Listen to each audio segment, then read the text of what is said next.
Why NASA is going back to the moon. More than 50 years ago, humanity achieved what once seemed impossible.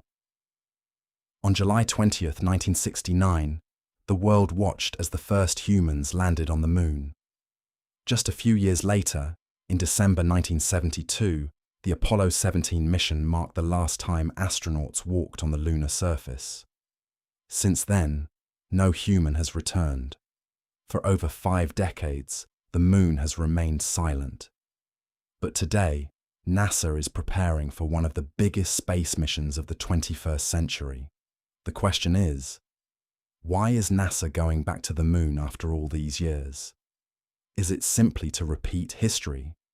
Or is there a much bigger plan waiting beyond the moon? Let's find out. 1. Why did NASA stop going to the moon?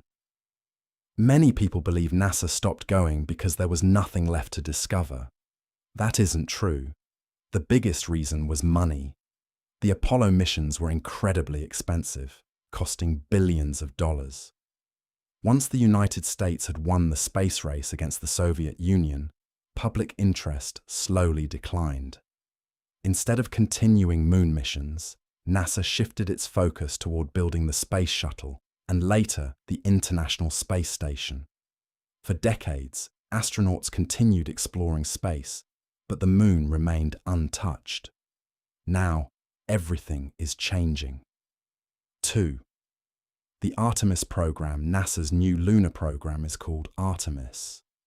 Unlike the Apollo missions, Artemis isn't just about landing on the moon and returning home. Its goal is much more ambitious. NASA wants astronauts to stay on the moon for longer periods, build new technologies, and prepare for future missions deeper into space. Think of the moon as a training ground. Before humans attempt the dangerous journey to Mars, they first need to learn how to survive on another world. The moon is the perfect place to do that because it is only about 3 days away from Earth. 3. The discovery that changed everything. One discovery completely changed the future of moon exploration.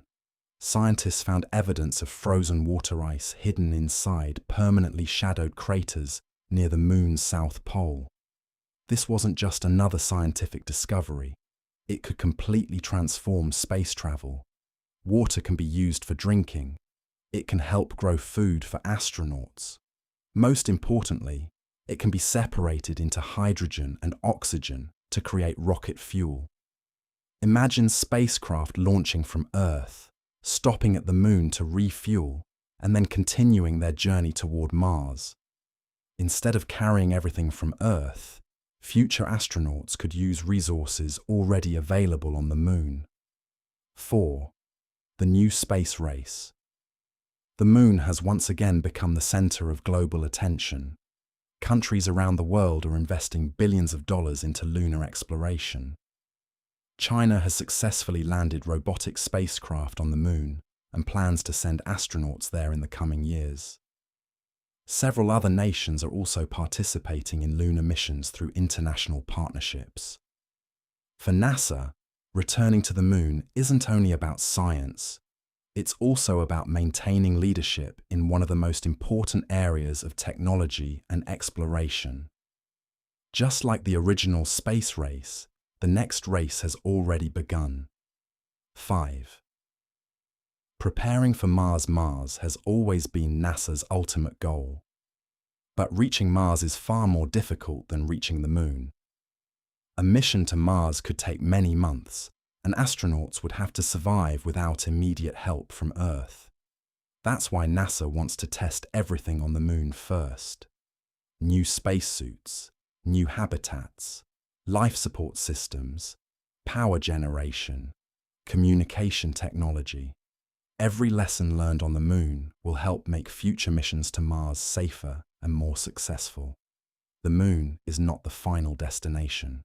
It is the first step. 6. Unlocking the secrets of the solar system.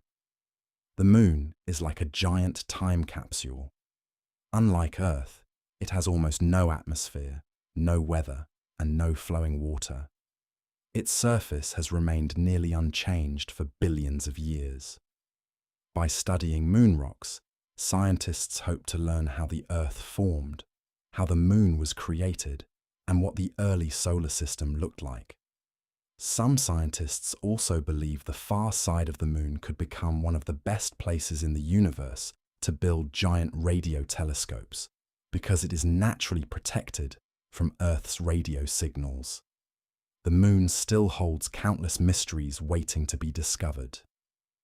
Conclusion: NASA isn't returning to the moon simply to repeat history. This mission is about building the future. The moon could become humanity's first permanent home beyond Earth, a place where astronauts live, conduct scientific research, produce fuel, and prepare for even greater journeys. If the Artemis program succeeds, future generations may remember this decade as the moment humanity truly began expanding into the solar system. The moon is no longer the finish line. It is the starting point of humanity's next great adventure.